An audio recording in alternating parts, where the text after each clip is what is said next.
നമസ്കാരം സുഹൃത്തുക്കളെ. Indians PSCയുടെ biology ക്ലാസ്സിലേക്ക് ഏവർക്കും സ്വാഗതം. ഞാൻ അർജുൻ.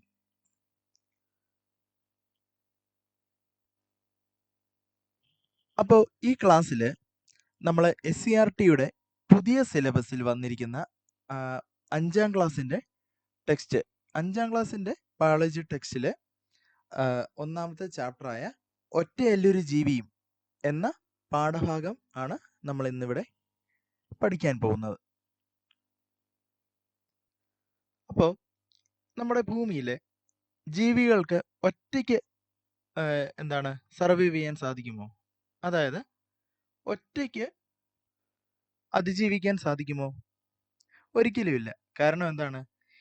ഈ ജീവികൾ ഒന്നുകിൽ അതിജീവനത്തിനായിട്ട് മറ്റുള്ള ജീവികളുമായിട്ടോ അല്ലെങ്കിൽ ജീവനില്ലാത്ത വസ്തുക്കളുമായിട്ടോ എന്തെങ്കിലും രീതിയിൽ ഒരു സമ്പർക്കം പുലർത്തും. അങ്ങനെ ജീവികൾക്ക് അതിജീവനം സാധ്യമാവുകയുള്ളൂ. അപ്പോൾ ഈ ജീവിവർഗങ്ങൾ ജീവീയ ഘടകങ്ങളുമായിട്ടോ അല്ലെങ്കിൽ അജീവീയ ഘടകങ്ങളുമായിട്ടോ എപ്പോഴും ഒരു സമ്പർക്കം പുലർത്താറുണ്ട്. അപ്പോൾ ഈ അജീവീയ ഘടകങ്ങൾ, അതായത് ജീവനില്ലാത്ത ഘടകങ്ങൾ, ഒരു ജന്തു ജീവിക്കുന്ന അതിൻ്റെ സാഹചര്യങ്ങളിലെ ജീവനില്ലാത്ത ഘടകങ്ങൾ അത് എന്തൊക്കെയാവാം? ചിലപ്പോൾ അവരുടെ ആവാസ വ്യവസ്ഥ ഇപ്പോൾ ഒരു പുൽമേടാണെന്ന് വെച്ചോ. അപ്പോൾ അവിടെ വേറെ എന്തൊക്കെയുണ്ട്? അവിടെ വെള്ളമുണ്ട്, അല്ലേ? പിന്നെ വായു ഉണ്ട്. അപ്പോൾ ഈ ജലവും വായുവും എല്ലാം തന്നെ അജീവീയ ഘടകങ്ങളിൽ പെടുന്നതാണ്. അപ്പോൾ അവിടെ ജീവിക്കുന്ന ജീവിവർഗങ്ങൾ എന്തിനൊക്കെയായിരിക്കും ചിലപ്പോൾ ഈ അജീവീയ ഘടകങ്ങൾ അതുമായിട്ട് ബന്ധം പുലർത്തുന്നത് എന്തിനായിരിക്കും? ആഹാരത്തിനായിട്ടായിരിക്കാം, അല്ലെങ്കിൽ അതിനുള്ള വാസസ്ഥലത്തിന് വേണ്ടിയായിരിക്കാം ഈ അജീവീയ ഘടകങ്ങളുമായിട്ട് ഒരു ബന്ധം കാത്തു സൂക്ഷിക്കുന്നത്. അതേപോലെ തന്നെ ഈ ജീവിവർഗങ്ങൾക്ക് മറ്റുള്ള ജീവിവർഗങ്ങൾ അതിൻ്റെ കൂടെ തന്നെ ആ പുൽമേടിൽ താമസിച്ചു വരുന്ന മറ്റ് ജീവിവർഗങ്ങളുമായിട്ടും ഒരു ബന്ധം കാണും. അപ്പോൾ അതെന്താണ്? ജീവിയ വർഗങ്ങളുമായിട്ടുള്ള ഒരു ബന്ധമാണ് അവിടെ പുലർത്തുന്നത്. അപ്പോൾ ഒരു പ്രത്യേക പ്രദേശത്ത് പരസ്പരം ആശ്രയിക്കുന്ന ജീവിയ ഘടകങ്ങളും അജീവീയ ഘടകങ്ങളും ഉൾപ്പെട്ട ഒരു പ്രത്യേക സംവിധാനമുണ്ട്. അപ്പോൾ ആ ഒരു സംവിധാനത്തിനെയാണ് നമ്മൾ എന്ത് പറയുന്നത്? ആവാസ വ്യവസ്ഥ എന്ന് നമ്മൾ പറയുന്നത്. അപ്പോൾ ഈ ജീവികൾക്ക് അവരുടെ നിലനിൽപ്പിന് ആവശ്യമായിട്ട് ഉള്ളതെല്ലാം തന്നെ സ്വാഭാവികമായിട്ടും പ്രദാനം ചെയ്യുന്ന ഒരു ഒരു പ്രദേശം ആണ് ഈ ആവാസ വ്യവസ്ഥയിൽ ഉൾപ്പെടുന്നത്. അപ്പോൾ അങ്ങനെ ഒരു ആവാസ വ്യവസ്ഥയ്ക്ക് എന്താണ് ഒരു ഉദാഹരണം? കടല്, അല്ലേ? കടൽ ഒരു ആവാസ വ്യവസ്ഥയാണ്. കുളങ്ങള്, പിന്നെന്താണ്? ഉദ്യാനങ്ങള്, പാടങ്ങള്, നെൽപ്പാടങ്ങള്, പുൽമേടുകള്, അങ്ങനെ എന്തും ഒരു ജീവിവർഗത്തിന് ആവശ്യമായ എല്ലാം തന്നെ പ്രദാനം ചെയ്യുന്ന എന്തും ഒരു ആവാസ വ്യവസ്ഥയായിട്ട് നമുക്ക് കണക്കാക്കാം. അപ്പോൾ ഈ ആവാസ വ്യവസ്ഥയിൽ ജീവനുള്ള വസ്തുക്കളും കാണും, ജീവനില്ലാത്ത വസ്തുക്കളും കാണും. അപ്പം നമ്മൾ കുളത്തിലെ കാര്യം നോക്കിയാൽ അവിടെ എന്തൊക്കെയുണ്ട്? പായലുണ്ട്, മീനുകളുണ്ട്, ഞണ്ടുണ്ട്, ജലസസ്യങ്ങൾ പല ടൈപ്പ് കാണും, അല്ലേ? പിന്നെ അജീവീയ ഘടകങ്ങൾ വായു ഉണ്ട്, മണ്ണുണ്ട്, ഇതെല്ലാം കാണും. അപ്പോൾ ഈ ജീവിയ ഘടകങ്ങളും അജീവീയ ഘടകങ്ങളും കൂടെ ഒരുമിച്ചുണ്ടെങ്കിലേ ജീവിവർഗത്തിന് നിലനിൽപ്പുള്ളൂ. അപ്പം നമ്മൾ പറഞ്ഞു ഈ ജീവിവർഗങ്ങൾ മറ്റുള്ള ജീവികളെ ആഹാരത്തിന് വേണ്ടിയിട്ട് അവരെ ഡിപ്പെൻഡ് ചെയ്യുന്നുണ്ട്. അപ്പോൾ ആഹാരത്തിനായിട്ട് മറ്റുള്ള ജീവികളെ ആശ്രയിക്കേണ്ടി വരുമ്പോഴാണ് നമ്മൾ ആഹാര ശൃംഖലയും ആഹാര ശൃംഖല ജാലം, അതായത് ഫുഡ് വെബ്. ആഹാര ശൃംഖല എന്താണ്? ഫുഡ് ചെയിൻ ആണ് കേട്ടോ. അപ്പോൾ ആഹാര ശൃംഖലയും അതായത് ഫുഡ് ചെയിന്, പിന്നെന്താണ്? ആഹാര ശൃംഖല ജാലം, അതായത് ഫുഡ് വെബ്. അപ്പോൾ ഇതിൻ്റെയൊക്കെ കാര്യങ്ങൾ നമ്മൾ ഈ ആഹാരവുമായിട്ട് ബന്ധപ്പെട്ട കാര്യങ്ങൾ പറയുമ്പോഴാണ് അതിനെക്കുറിച്ച് ഡിസ്കസ് ചെയ്യേണ്ടി വരുന്നത്. അപ്പോൾ നമ്മൾ ഈ ആഹാര ശൃംഖലയുടെ കാര്യം പറയുമ്പോൾ ഏറ്റവും ആദ്യം തന്നെ നമ്മൾ പഠിക്കേണ്ട ഒരു കാര്യമുണ്ട്. എന്താണ്? നമുക്ക് സ്വന്തമായിട്ട്, ജീവിവർഗത്തിന് സ്വന്തമായിട്ട് ആഹാരം ഉണ്ടാക്കാനുള്ള പ്രാപ്തിയില്ല. അപ്പോൾ ആഹാരം ഉണ്ടാക്കാൻ കഴിവുള്ളത് ആരേ ഉള്ളൂ? സസ്യങ്ങളും പിന്നെ ചില ബാക്ടീരിയകൾ. അപ്പോൾ അവർക്ക് മാത്രമേ ഈ ആഹാരം സ്വയം പാചകം ചെയ്യാൻ കഴിയത്തുള്ളൂ. അപ്പൊ ഈ ആഹാരം പാചകം ചെയ്യാന് ഏറ്റവും ഇമ്പോർട്ടന്റ് ആയിട്ട് ഏറ്റവും ആവശ്യകതയുള്ള എന്താണ്? സൂര്യപ്രകാശമാണ് കേട്ടോ. ഈ സൂര്യപ്രകാശമാണ് ഈ പ്രകാശോർജ്ജത്തിനെയാണ് ഈ ചെടികൾ എന്ത് ചെയ്യും? പ്രകാശ സംശ്ലേഷണം, അതായത് ഫോട്ടോസിന്തസിസ് വഴി ഈ സൂര്യപ്രകാശം, അതായത് ഈ പ്രകാശോർജ്ജത്തിനെ രാസോർജ്ജമായിട്ട് കൺവേർട്ട് ചെയ്ത് എന്താണ് പല പല രൂപങ്ങളില് സംഭരിച്ചു വെക്കും. ആ സംഭരിച്ചു വെക്കുന്നതാണ് നമ്മള് ജീവിവർഗങ്ങള് എന്താണ് കഴിക്കുന്നത്. അപ്പോൾ ആഹാരത്തിനായിട്ട് നമ്മള് എപ്പോഴും സസ്യങ്ങളെയാണ് ഡിപ്പെൻഡ് ചെയ്യുന്നത്. അപ്പൊ പറയും കാർണിവോഴ്സ് എന്ത് ചെയ്യും? അതായത് ഈ ഫുഡ് ചെയിൻ നമ്മൾ പഠിക്കുമ്പോൾ നമുക്ക് പല ലെവലുകൾ പഠിക്കാനുണ്ട്. അപ്പൊ ആദ്യത്തെ ലെവല്, അതായത് ഈ സസ്യങ്ങളെ ആദ്യമേ ഭക്ഷിക്കുന്നവരാണ് എന്ത്? സസ്യാഹാരികൾ, അതായത് ഹെർബിവോഴ്സ്. അപ്പോൾ ഈ ഹെർബിവോഴ്സിനെ, ഈ സസ്യാഹാരികളെ പിന്നെ കഴിക്കുന്നവര്, അതായത് കൺസ്യൂം ചെയ്യുന്നവരാണ് ആര്? കാർണിവോഴ്സ്, അതായത് മാംസഭോജികൾ. അപ്പൊ അത് കഴിഞ്ഞ് ഇവരെയും ഒരാൾ കൺസ്യൂം ചെയ്യും. ആരാണ്? ഡീകമ്പോസേഴ്സ്, അതായത് ബാക്ടീരിയകളും ഫംഗസും ഒക്കെ ആണ് അതിൽ ഉൾപ്പെടുന്നത്. അപ്പോൾ ഇത്രയും കാര്യങ്ങളെക്കുറിച്ചാണ് നമ്മുടെ ഈ ചാപ്റ്ററിൽ, ഈ 5ാം ക്ലാസ്സിലെ ഒന്നാമത്തെ ചാപ്റ്ററായ ഒറ്റയല്ല ഒരു ജീവിയും എന്ന ഈ ചാപ്റ്ററിൽ നമുക്ക് പഠിക്കാനുള്ളത്. അപ്പോൾ നമുക്ക് ഡീറ്റെയിൽ ആയിട്ട് ഇനി ഓരോന്ന് പറഞ്ഞു പോകാം. അപ്പോൾ ആദ്യമായിട്ട് നമുക്ക് ഭക്ഷ്യശൃംഖല, പിന്നെ ഭക്ഷ്യശൃംഖല ജാലം അതെന്താണെന്ന് നമുക്ക് നോക്കാം. അപ്പോൾ നമ്മുടെ ഈ ടെസ്റ്റിൽ കാണിച്ചിരിക്കുന്ന ഈ പടം കണ്ടോ? പരസ്പരം അങ്ങോട്ടും ഇങ്ങോട്ടും എല്ലാം എന്താണ് ആരോ കൊടുത്തിട്ടുണ്ട്. ആ ഒരു ശൃംഖലയാണ് നമ്മളെ കാണിക്കുന്നത്. അപ്പൊ അവിടെ എന്താണ് പറയുന്നത്? ആഹാരത്തിനായി ജീവികൾ പരസ്പരം ആശ്രയിക്കുന്നു. നമ്മളിപ്പോൾ പറഞ്ഞതല്ലേ. അതായത് ആഹാരത്തിന് അങ്ങോട്ടും ഇങ്ങോട്ടും ജീവികളെ ആശ്രയിക്കുന്നു. അപ്പോൾ ഈ ജീവികളുടെ പരസ്പര ബന്ധമാണ് ആഹാര ശൃംഖലാ ജാലം. ഈ ആഹാര ശൃംഖലാ ജാലം എന്ന് പറയുന്നത് ഒരു കൂട്ടം ആഹാര ശൃംഖലകളാണ് കേട്ടോ. അപ്പൊ അതിനകത്ത് പരസ്പരം, ഇപ്പൊ ഒരു ജീവി ഇല്ലെങ്കിൽ പോലും മറ്റൊരു ജീവിയുമായിട്ട് പരസ്പരം ചിലപ്പോൾ ബന്ധം കാണും. അപ്പൊ അതാണ് ആഹാര ശൃംഖല ജാലം എന്ന് പറയുന്നത്. അപ്പോൾ നമ്മുടെ ടെക്സ്റ്റിൽ കൊടുത്തിരിക്കുന്ന ഈ പടം ഒന്ന് നോക്കി. ഒരു നെൽച്ചെടിയാണ് കൊടുത്തിരിക്കുന്നത് അല്ലേ? ആ നെൽച്ചെടിയെ ആദ്യമേ കഴിക്കുന്ന ആരായിട്ടാണ് ഇവിടെ കാണിച്ചിരിക്കുന്നത്? ഒരു പുൽച്ചാടിയാണ്. അപ്പൊ പുൽച്ചാടിയെ ഒരു കിളി ഭക്ഷിക്കുന്നു. ആ കിളിയെ കുറുക്കൻ ഭക്ഷിക്കുന്നു. കുറുക്കനെ കഴുകൻ ഭക്ഷിക്കുന്നു. അപ്പൊ അപ്പുറത്ത് കൊടുത്തിരിക്കുന്നത് നോക്കിയേ. അവിടെ എന്താണ്? നെൽച്ചെടിയെ ആരാ കഴിക്കുന്നത്? എലി. എലിയെ പൂച്ച കഴിക്കുന്നു. പൂച്ചയെ പുലി പിടിക്കുന്നു. അതേസമയം ഈ നെൽച്ചെടിയെ മാനും തിന്നുന്നതായിട്ടാണ് കാണിച്ചിരിക്കുന്നത്. കണ്ടോ?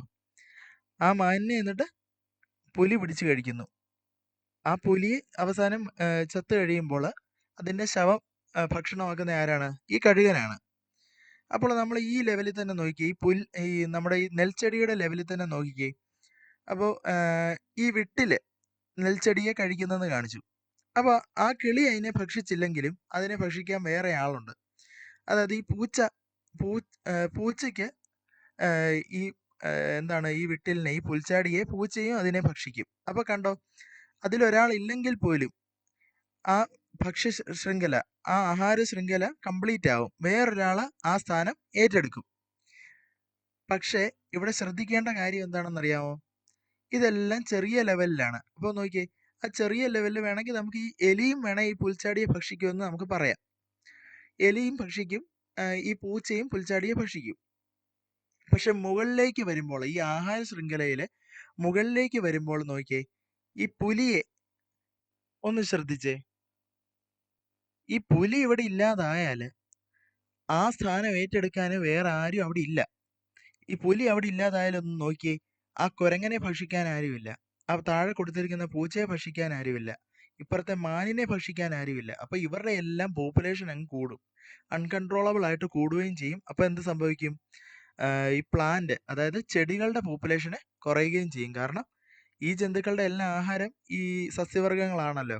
അപ്പോൾ ഈ എന്താണ്, സസ്യാഹാരികളുടെ എണ്ണം കൺട്രോൾ ചെയ്യാൻ സഹായിക്കുന്നത് ആരാണ്? ഈ ടോപ്പ് ലെവലിൽ നിൽക്കുന്ന ഒരു കാർണിവോർ ആണ് ആര്? ഈ പുലികളും കടുവകളും ഒക്കെ. അപ്പൊ അവരൊക്കെ ഇല്ലാതായാല് ഈ ആഹാര ശൃംഖല മൊത്തമേ അതിന്റെ താളം തെറ്റിപ്പോവും. അപ്പോൾ അതുകൊണ്ടാണ് എന്താണ്, ഈ പുലികളെയും കടുവകളെയും ഒക്കെ സംരക്ഷിക്കണമെന്ന് പറയുന്നത്. ഇവിടെ തന്നെ ഒന്ന് ശ്രദ്ധിച്ചു നോക്കി. ഈ മാൻ ഇപ്പം മാനിനെ പിടിക്കാൻ ഈ പുലി ഇല്ലെന്ന് വെച്ചോ, ഈ മാനുകളുടെ പോപ്പുലേഷൻ അങ്ങ് കൂടിപ്പോവും. അല്ലെങ്കിൽ ആ പുലിയുടെ സ്ഥാനം ഏറ്റെടുക്കാൻ മറ്റെന്തെങ്കിലും ജന്തുക്കൾ വേണം. അതിപ്പം നമ്മൾ പറയും കരടി ഉണ്ടല്ലോ, അല്ലെങ്കിൽ കാട്ടുനായ്ക്കളുണ്ടല്ലോ, ചെന്നായ ഉണ്ടല്ലോ എന്നൊക്കെ പറഞ്ഞാൽ ശരിയാവത്തില്ല. ആ കാട്ടുനായ്ക്കളെയും ആ ചെന്നായ്ക്കളെയും എല്ലാം തന്നെ ഭക്ഷിക്കാൻ പറ്റുന്നതാണ് ഈ കടുവയും പുലിയും ഒക്കെ. അപ്പൊ അവരെയാണ് എപ്പക്സ് പ്രെഡേറ്റർ എന്ന് പറയും. ഏറ്റവും മുകളിലുള്ളതാണ് അവര്. അപ്പൊ അവരുടെ സംഖ്യയും അതുപോലെ തന്നെ നമ്മൾ കാത്തു സൂക്ഷിക്കേണ്ട ഒരാവശ്യം വരുന്നുണ്ട്. അപ്പോ ആഹാര ശൃംഖല എന്താണെന്ന് മനസ്സിലായി കാണുമല്ലോ ഇപ്പോ. ആഹാര ശൃംഖല നമ്മുടെ ഈ ചിത്രത്തിൽ നോക്കുവാണെങ്കിൽ നോക്കിയേ, നെല്ല്, വിട്ടില്, പിന്നെന്താണ് കിളി, പിന്നെ കുറുക്കൻ, കഴുകൻ.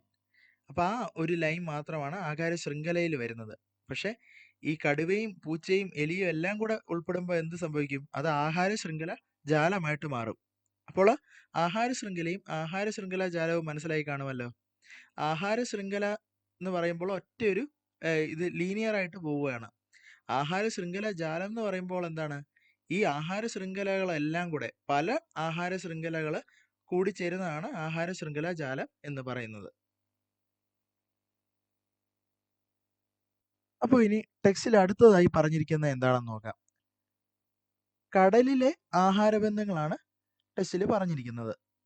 നോക്കിയേ, എന്തൊക്കെയാണ് ഇവിടെ ചിത്രങ്ങൾ കൊടുത്തിരിക്കുന്നത്? സ്രാവ്, മത്തി, ചെറുമീനുകൾ, കടലാമ, പ്ലവകങ്ങൾ. അപ്പൊ എന്താണ് ഈ പ്ലവകങ്ങൾ? എന്താണ്?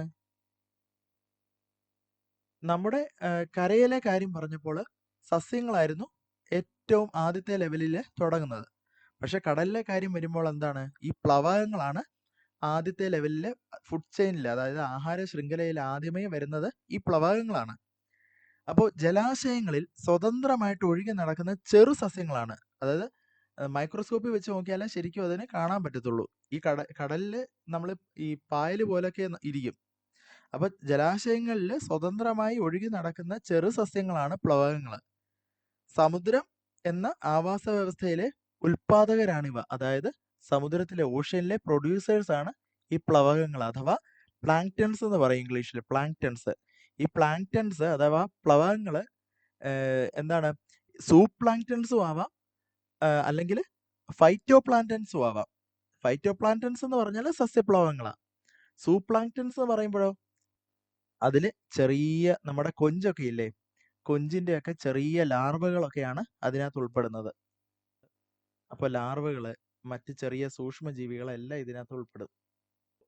ഈ ടേബിൾ ഒന്ന് നോക്കിയേ, ഇവിടെ എന്താണ് പറഞ്ഞിരിക്കുന്നത്? സ്രാവ് ആഹാരമാക്കുന്നത് കണവകള്, മീനുകള്, കടലാമ. മത്തി ആഹാരമാക്കുന്നത് എന്താണ്?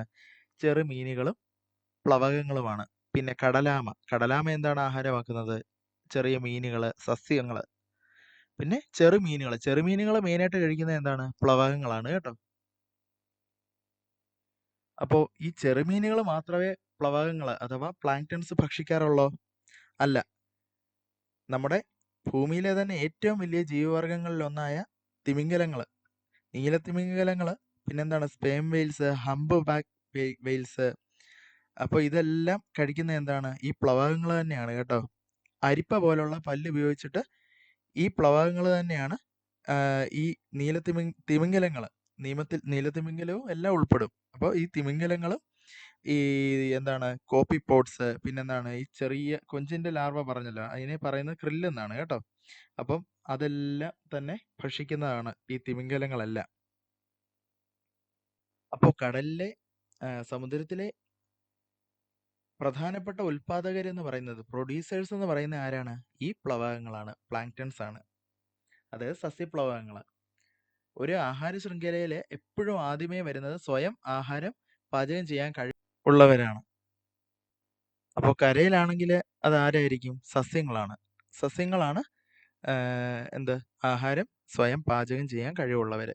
സസ്യങ്ങൾ മാത്രമല്ല, സയാനോ ബാക്ടീരിയ എന്ന് പറയും, ബ്ലൂ ഗ്രീൻ ആൽഗെ. അപ്പോൾ അതിനും ആ ഒരു കഴിവുണ്ട്. കാരണം എന്താണ്? ഇതിനകത്തും ഈ പ്രകാശ സംശ്ലേഷണം, അതായത് ഫോട്ടോസിന്തസിസിനെ സഹായിക്കുന്ന ഒരു ഘടകമുണ്ട്. എന്താണ്? ക്ലോറോഫില്ല്. ആ ക്ലോറോഫില്ല് നമ്മുടെ ഈ ബ്ലൂ ഗ്രീൻ ആൽഗയിലും ഉണ്ട്. ഈ ചില സമയത്ത് ഈ നല്ല കുളങ്ങള് അല്ലെങ്കിൽ കിണറിൽ മഴയൊക്കെ പെയ്ത് കഴിയുന്ന ഒരു സമയം ഒരു നീല പോലെ കിടക്കുന്ന കാണത്തില്ലേ? അതെന്തുകൊണ്ടാണ്? ഈ ബ്ലൂ ഗ്രീൻ ആൽഗകൾ അല്ലെങ്കിൽ സയാനോ ബാക്ടീരിയ അത് നിറഞ്ഞിരിക്കുന്നതുകൊണ്ടാണ് എന്ത് ആ ഒരു നീല നിറം വരുന്നത് വെള്ളത്തിന്. അപ്പോൾ കരയിലെ പ്രൊഡ്യൂസേഴ്സ്, അതായത് ഉൽപാദകര്, ഈ ചെടികളും അല്ലെങ്കിൽ ഈ ബ്ലൂ ഗ്രീൻ ആൽഗയും, പിന്നെ കടലിലാണെങ്കിലോ പ്ലവകങ്ങളുമാണ് പ്രൊഡ്യൂസേഴ്സ് ആയിട്ട് ആക്ട് ചെയ്യുന്നത്, അതായത് ഉൽപാദകരായിട്ട് അവിടെ വർത്തിക്കുന്നത്. അപ്പോൾ PSC പരീക്ഷയിൽ സമുദ്രത്തിലെ ഉൽപാദകരായിട്ട് ആരാണ് പ്രവർത്തിക്കുന്നത് എന്ന് ചോദിച്ചാൽ എന്തെഴുതണം? പ്ലവകങ്ങൾ എന്നെഴുതണം.